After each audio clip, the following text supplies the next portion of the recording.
Less than 24 hours, Georgians will be under a shelter-in-place order. McDonald, though, said he did not know the man was handcuffed and was trying to use his foot to pin him to the ground so he could be handcuffed. If your friends, neighbors, or local organizations are not complying, report them to us.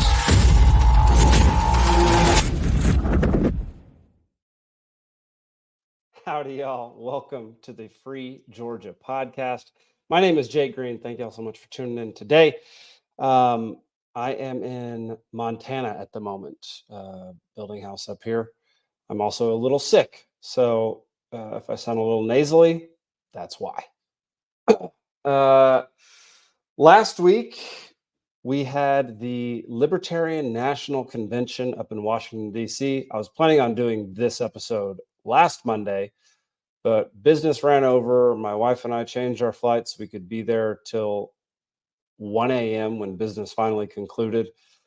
And I just didn't have enough time, effort, energy, any of it to get up that next morning and do a recap of what had just happened before we had to check out of the hotel. So yeah, that's why you're getting it this week. Before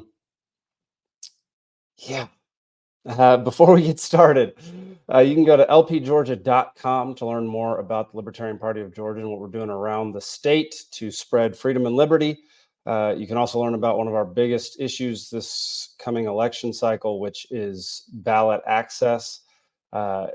Huge deal right now for Georgia, for third parties, the Libertarian Party specifically, is we could lose our ballot access because two elections over the past 2.5 years have been canceled.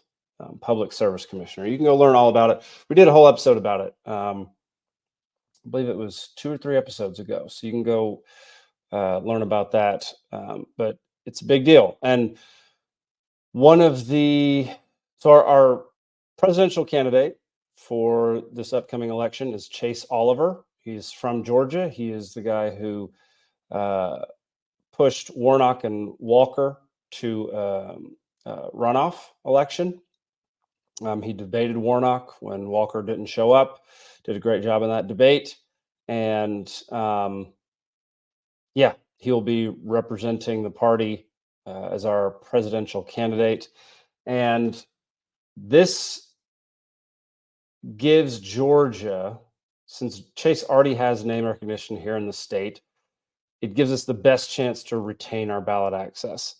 And so that is one of the benefits of having Chase be our nominee, is that he has name recognition in the state of Georgia. He has a possibility of garnering enough votes in order for us to retain our ballot access, which would mean we wouldn't have to get 100,000 signatures every time we wanted to get on a statewide election. So yeah, huge bonus there. All right. The convention was wild. I have a lot of thoughts on it. I'm not going to go into every single thought that I have on it during this podcast. If you want more of my uncensored, unfiltered thoughts, you can go over to Liberty Libations. You can watch last week's episode over there, because I have a lot of thoughts on it. But one of the big positives that came from it was the fact that the entire media was there. NBC, ABC, C-SPAN, I mean, everybody was there. We got covered in so many corporate media spaces that normally completely ignore us, that I consider that alone a huge victory. Considering how they covered it, I'd consider it like a major victory even more. They covered it in a way that made us look like we were hating Trump, which is true. Trump spoke at our convention. A lot of people seem to think that the best way to do it, the best way to respond to Trump speaking at our convention, is to protest it or make it seem like we had no interest in what he had to say. I think that was a dumb take. I think that him showing up to try to convince us to vote for him, one, would never work. It's 1,000 of the most hardcore libertarians going as delegates to the national convention. It would never work for him to steal votes from the Libertarian Party in that way. Maybe one or two, but in general, that was never going to work. Dave Smith talks a lot about this. Spike Cohen talks a little bit about this. A lot of people have talked about this, but I didn't care for our reaction to his speech. I was sitting next to a guy who would not shut up. He would not stop screaming "Free Ross," which, if you paid attention at all leading up to the debate, it was clear that during the speech, Trump was going to say he would commute Ross's sentence. He made the deal with Angela beforehand. Tim Pool confirmed it prior to the speech. But still, we had people endlessly screaming, mindlessly screaming during his speech that he should free Ross. And at the very end, of course, he's going to save it to the very end. It was extremely apparent right off the bat that he was not going to do that until the very end so that he could go off on a positive note because he knew what he was getting into. Well, I think he partially knew what he was getting into, but I think our behavior was pitiful. I said this on Libations. I've said it multiple places at this point. When you just boo somebody and heckle them the entirety of their speech, your heckles and boos mean nothing. You just sound like a child. You sound like you're not getting your way. You don't want to hear different ideas from yours. You don't want to hear what anybody has to say. You've already made up your mind. It's not a good look, to say the least. Going in and being respectful. Yes, Trump is a war criminal. Yes, he did terrible things as the president. He is still the ex-president of the United States, and he still, as with all humans, deserves some level of respect. Okay. And endlessly booing him and heckling him and not shutting up and listening to anything he has to say is idiotic. It would be far more effective if we had booed and heckled him on the most important things when he actually said something that we 100% disagree with. It makes that moment far more impactful. It makes it to where the media and anybody else, there were a ton of Trump supporters there. They would have known what our major grievances were and maybe thought about those grievances a little more rather than them sitting there going, who the heck are these people? Why are they acting so childishly? It was infuriating to me. Some of it was funny. I mean, Trump's a funny dude. He's an entertainer. He's yeah. His speech would have been entertaining had I not been deafened by the guy screaming next to me the entire time. Would have been entertaining. We could have gotten our punches in. He would have known more what we disagree with him on. Instead, he just left thinking that there's no chance. They just disagree with me on everything, which we don't. We don't. As much as some of y'all would like to think we disagree with Trump on every single thing he says, that is incorrect. So that part of it was disappointing. However, the media spin on it was great. It was great for us. And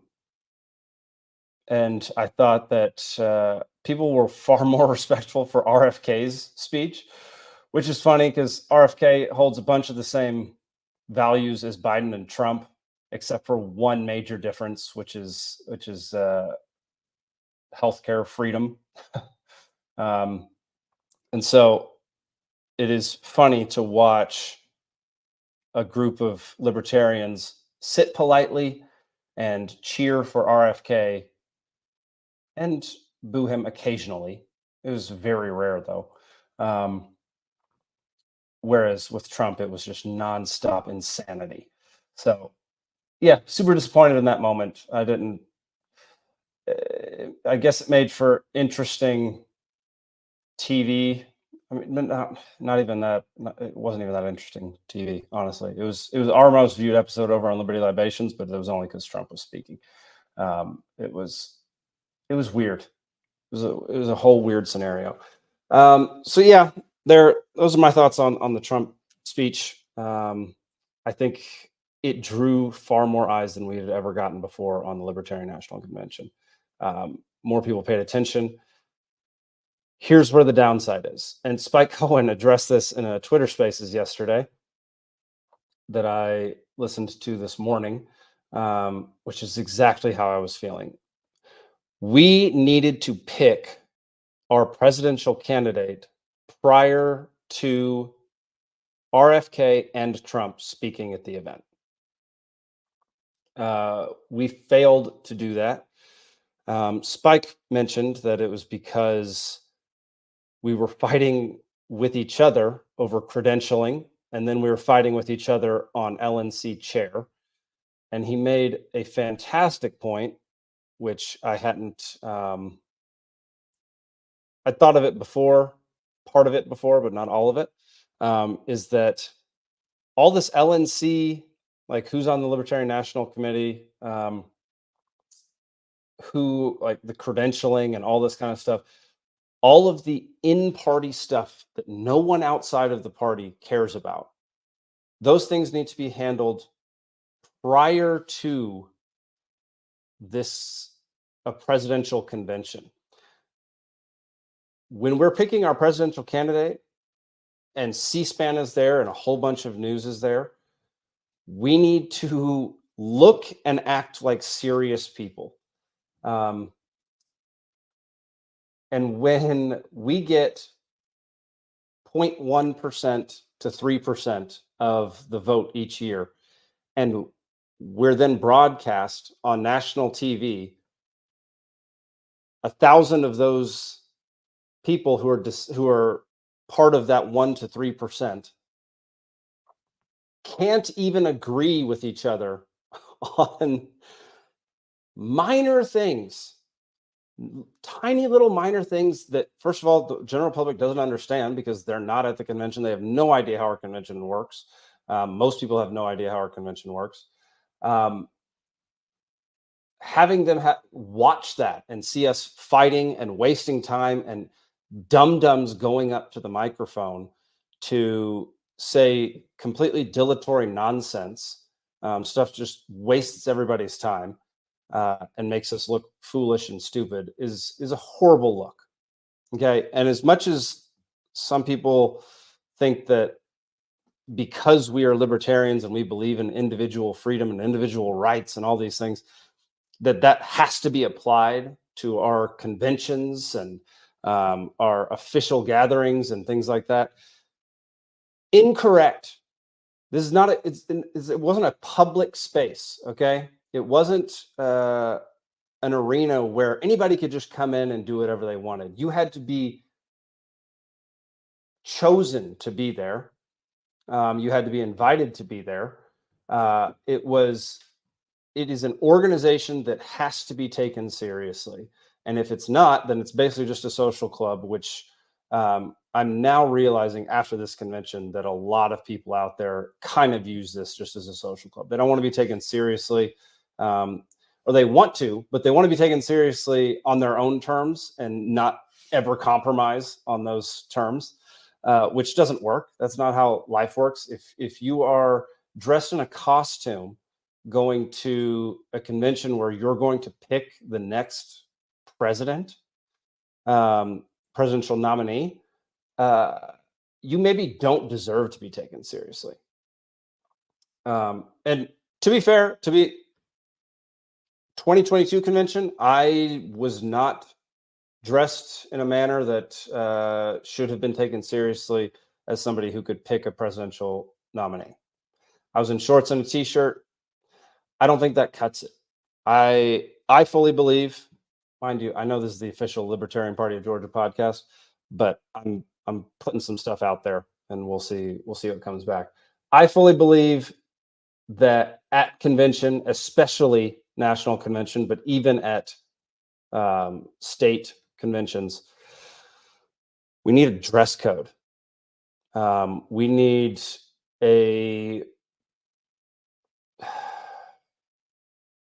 basically how people act. We need a behavioral code, which basically states if you're going to show up for this, we need to be serious. We need to be looked upon as if we're regular human beings.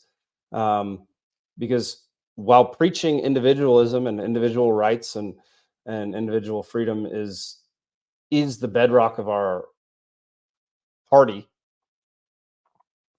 it doesn't acquire or reach more people if you look like a fool or you look like you're cosplaying.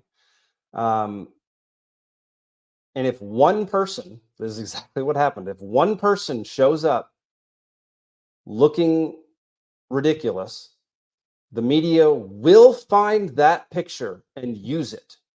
NBC did it. 100% front row of the Trump speech. Somebody in a costume sitting there looking ridiculous, and makes all libertarians look ridiculous.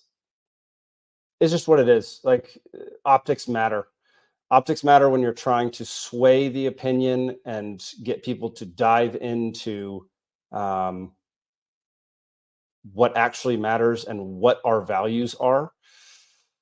Optics matters in politics, and we're in the political game. We're in the arena. You're never going to get anywhere if people dismiss you for looking or sounding or being stupid.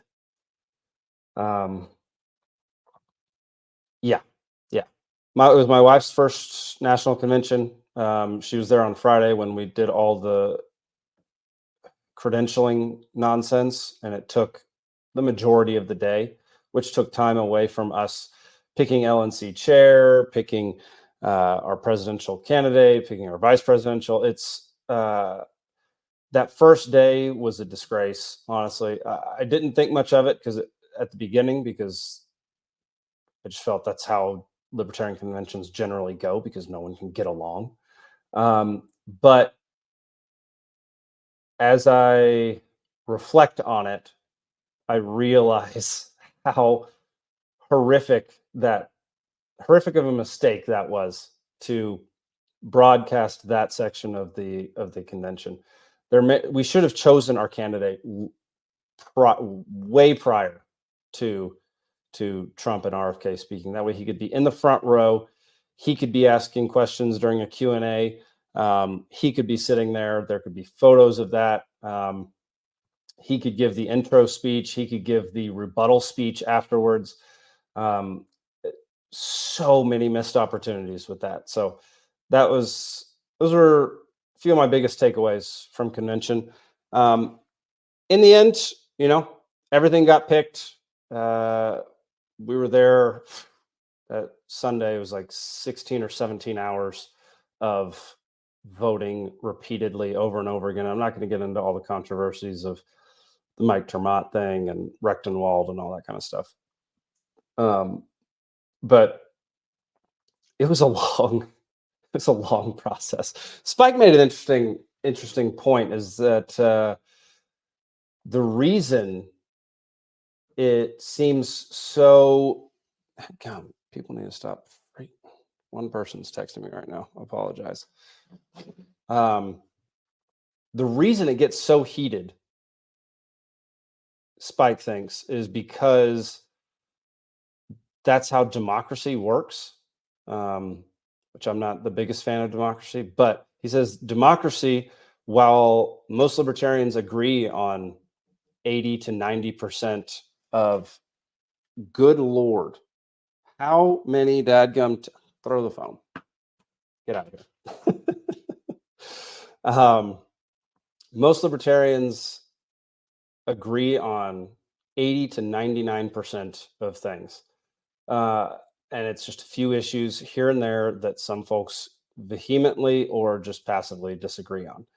And democracy forces you to focus on that tiny percentage of things that you don't agree with people on, because that's the only way to delineate between the candidates, is focusing on the tiny, tiny, tiny percent of things that you don't agree on.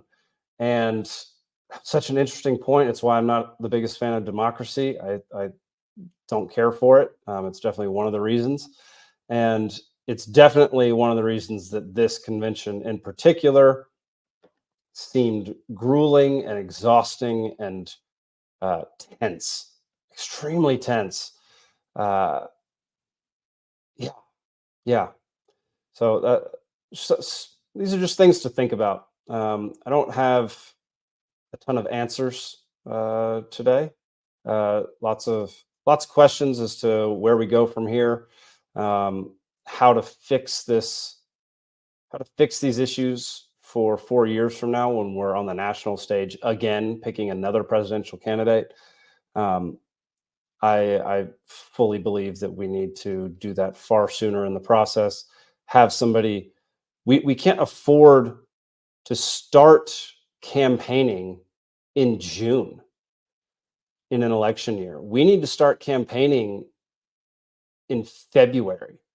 I know there are state bylaws and law. I wonder if it's actual laws where you have to pick your candidate in the year of the election, in which case all the state conventions in the presidential year should be in January, and we should do a national convention in February. That way, from February till November, we are campaigning far more than anybody else as the official nominee. So that's something that I think should be considered. What else? What else happened this past week? Gosh, it's been crazy. I flew straight from DC to Montana, and I'm exhausted. Yeah, I mean, I guess that pretty much sums up what I think of the weekend. It was, one more thing. I do think that at least the presidential years, convention should be in Washington, D.C., full stop, period. I think it gives us an advantage and far more attention than having it in, let's say, Reno, which no press is going to come out there. No press that should be taken seriously is going to come out there to cover the national convention. Reason and Cato might come, but nobody that we're not already reaching is going to come to Reno. Whereas if we're in DC, people like Thomas Massey can stop by, shake hands, meet people, learn about what is important to us. Every single member of the press can come by because they're already in town. So I would strongly urge folks to advocate for the national convention during a presidential year being in DC every single time. Definitely not on a holiday weekend where it's expensive as crap to go there. Didn't care for that. That was draining on the old bank account. But pick a date much earlier in the year where we can all convene in DC, in the armpit of the United States, which I know isn't attractive to a lot of people. I know having it in the place where all this power is abused and all these people are screwing us and screwing every American citizen every single day, and foreign citizens every single day, is not easily stomached.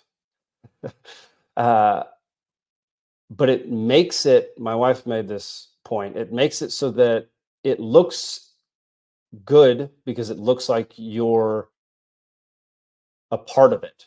So it looks like you're trying to change it while being there. You're there, you want a seat at the table, you are you are serious about making change to this nation, and so you are going to do it in the nation's capital. That there's a powerful message to be sent by having the convention there every single year. In my, I know this is probably unfeasible for the Libertarian Party, but I would like to purchase a building there,